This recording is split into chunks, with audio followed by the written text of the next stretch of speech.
Y'all, confidence isn't looking too good, and people are expressing loud and clear that they just don't trust this economy. And with how things are going, do you blame them? And just as their outlook is turning darker, something's making its way back into the headlines yet again, which are inflation expectations and how they're quietly ticking higher. Now, that's a dangerous combination because when consumers both lose faith in the system and expect higher prices in the future, it becomes a self fulfilling cycle which could get dangerous pretty quickly.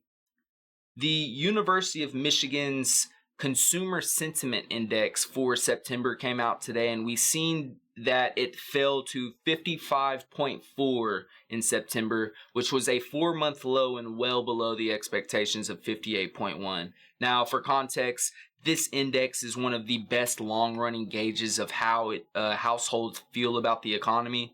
And when this falls, people tend to spend less money. The drop was pretty sharp, especially among two major income classes or wealth classes, being the lower and middle income households, which are the very groups most sensitive to prices rising and shaky job markets because they feel the most pain when this stuff happens.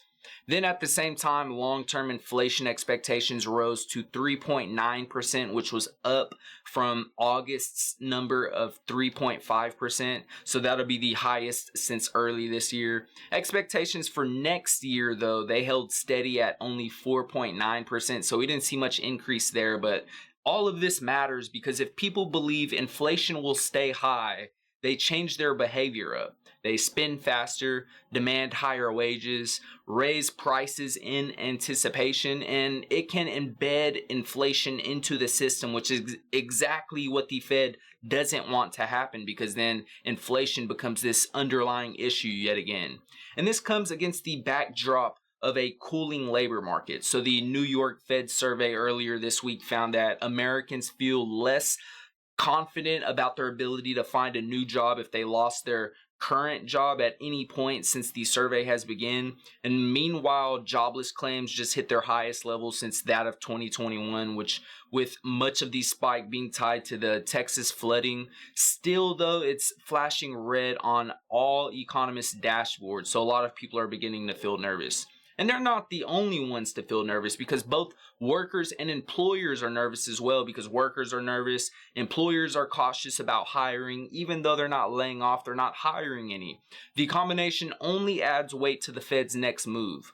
So today's stocks we've seen had a mixed reaction as traders weighed all of the data, all of the moving pieces we got. The Dow fell 0.59%. The S&P 500 almost flat, it slipped just 0.05%, but the NASDAQ climbed 0.45%, closing the week at yet another record high. The big driver here was tech, the so-called Magnificent Seven, which is made up of Amazon, Apple, Alphabet, Meta, Microsoft, Nvidia, Tesla. That Magnificent Seven just crossed a major milestone, reaching $20 trillion in combined market value, now making up over 40% of the S&P 500. And that kind of dominance is completely breathtaking, but also raises the risk of over-concentration. Now, the Fed is in focus, and that brings us to the main event, which is the Federal Reserve's September 17th meeting for their interest rate decision. Markets are overwhelmingly pricing in a 1/4 point rate cut with these futures pricing in nearly 100% certainty. The debate is no longer if, but what comes next.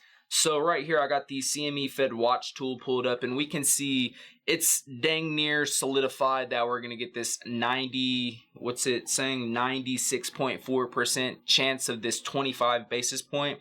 So will the Fed keep cutting into October and December is the new question, but we don't know if that'll be the case or if they'll pause to see how inflation and jobs end up shaking out.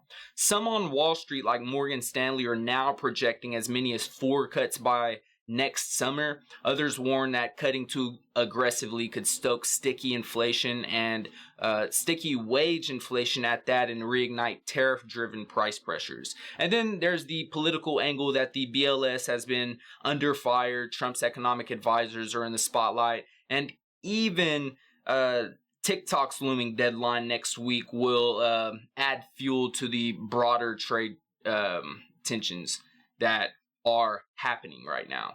So next week on the calendar, what we're going to be looking at are mainly, we got a few things, but the main thing will be that September 17th. But on Monday, we got the Empire State Manufacturing Survey. On Tuesday, we got retail sales, import-export data. And then the Fed begins its 2-day meeting. So they have that 2-day meeting, but we don't get the announcement of the interest rate decision until the 17th. On the 17th, we also get the housing starts and building permits. If you watch the real estate market, every Thursday we get the initial jobless claims. We'll get the Philly Fed survey. We'll end the week next week on the San Francisco Fed President Mary Daly speech, and every one of those reports will be another puzzle piece for the Fed, who will be watching closely. So here's where we currently stand, everybody. Consumer confidence is slipping and inflation expectations are beginning to creep higher, but the labor market looks shakier by the week. It just keeps on getting worse and worse and worse. I was about to say better and better. Yet the stock market, powered by a handful of tech giants, keeps charging to new highs, betting the Fed will cushion the fall. So the next question is will the Fed's cut next week be the safety net that investors are expecting, or will it be the start of a new wave of uncertainty? We can only guess and guess and guess and guess, as this year's keyword and theme is uncertainty, and I'd imagine it's not going to end now or anytime soon. But I'll keep on reporting on everything coming out. I'll read it. I'll present what I find. We'll go through it together. We'll keep on learning, everybody. Hope your day was awesome. Hope your week's was amazing. Hope the weekend's amazing. And I'll see you next week, everybody. Have a good one.